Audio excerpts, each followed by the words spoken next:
we're floating around this idea of the great filter a little bit here. So we're really asking, where is this? Does it lie ahead of us?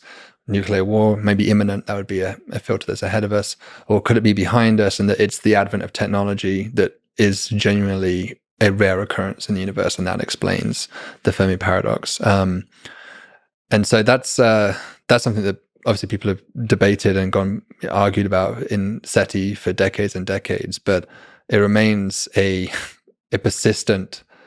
People argue whether it should be really called a paradox or not, but it remains a consistent, apparent contradiction that you can make a very cogent argument as to why you expect life and intelligence to be common in the universe, and yet everything we know about the universe is fully compatible with just us being here. And that's a haunting thought, but I have no preference or desire for that to be true. I'm not trying to impose that view on anyone, but I do ask that we remain open-minded until evidence has been collected either way. Well, the thing is, it's one of, if not the, probably I would argue it's the most important question facing human civilization, or the most interesting. Yeah. I think, scientifically speaking, like, what question is more important than somehow, there could be other ways to sneak up to it, but it gets to the essence of what we are, what Yes. these living organisms are. It's somehow seeing another kind. Yeah. Helps us understand. It speaks to the human condition, helps us understand what it is to be human to some degree.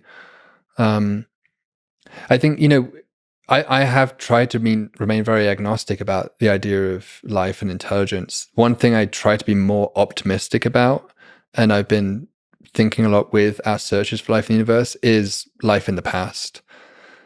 I think it's actually not that hard to imagine we are the only civilization in the galaxy right now. Living. Yeah, that's currently extant. But there may be very many extinct civilizations. If each civilization has a typical lifetime comparable to, let's say, AI is the demise of our own, that's only a few hundred years of technological development, or maybe 10,000 years if you go back to the Neolithic Revolution, the dawn of agriculture. Hardly anything in cosmic time span.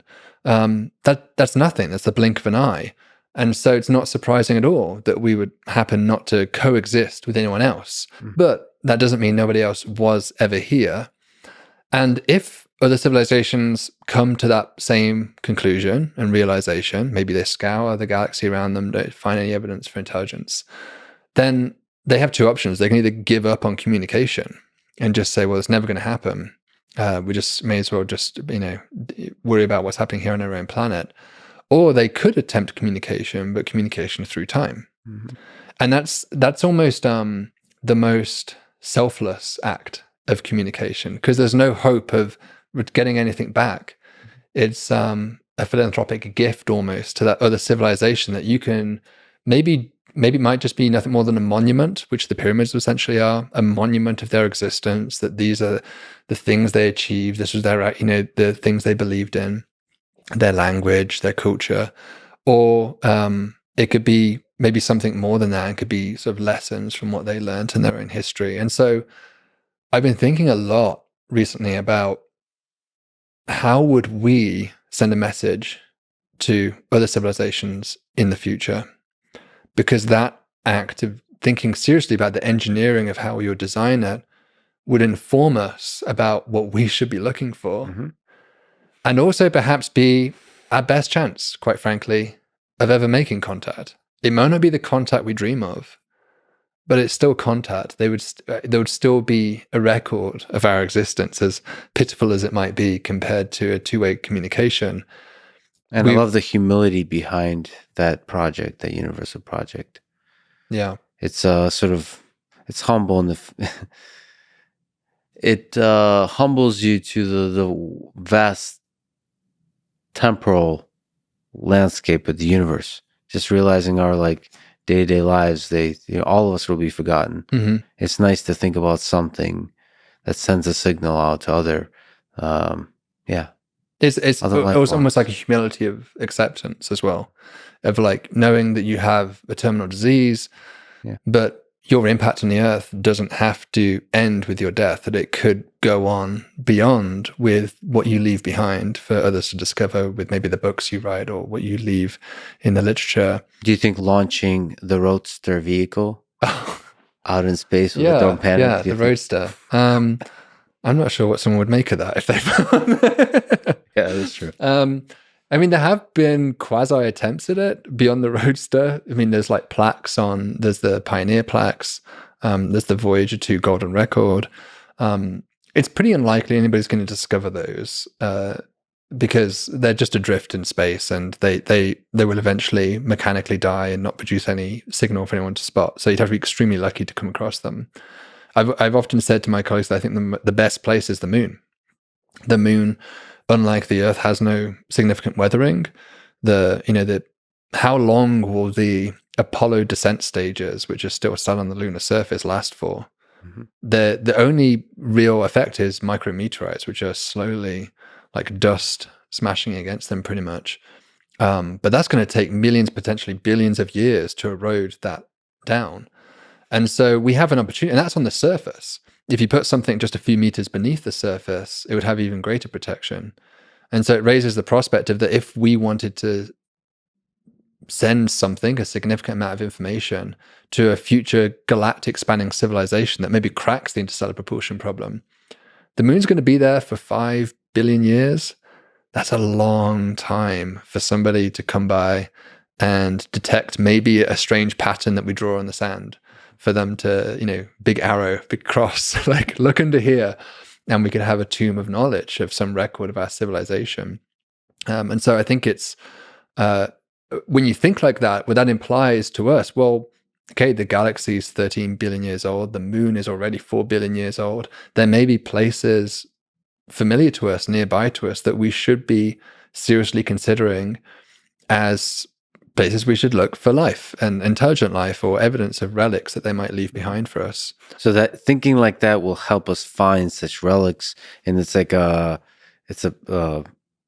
beneficial cycle that happens. Yes, yeah, exactly. That enables the science of SETI better, like of searching for bios and tech signatures and so on. Yeah, and it's inspiring. I mean, it's also inspiring in that we want to leave a legacy behind as an entire civilization, not just in the symbols, but broadly speaking. Yeah, that's lasting somehow. Yeah, and I'm part of a team that's trying to repeat the Golden Record experiment. We're trying to create like an open source version of the Golden Record that future spacecraft are able to download and basically put on a little hard drive that they can carry around with them, and get these distributed hopefully across the solar system eventually.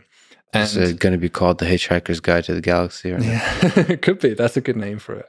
We've been toying a little bit with the name, but I think probably just be Golden Record at this point, or Golden Record version 2 or something. But I think another benefit that I see of this activity is that it forces us as a species to ask those questions about what it is that we want another civilization to know about us. The Golden Record was kind of funny because it had photos on it, and it had photos of people eating, for instance, but it had no photos of people defecating. Mm-hmm.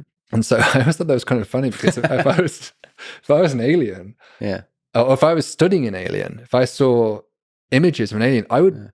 I'm not trying to be like a perv or anything, but I would want to see the full I want to understand the biology of that alien, and so we always censor what we show. And we should show the whole actual natural process, and then also say we humans tend to censor these things.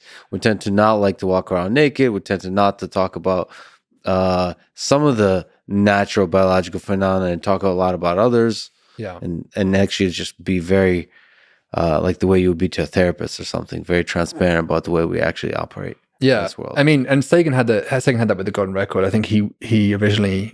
There's a male and a female figure depicted on the Golden Record, and the woman had a genitalia originally drawn, and there was a lot of pushback from, I think, a lot of Christian groups who were not happy about the idea of throwing this into space, and so eventually they had to remove that.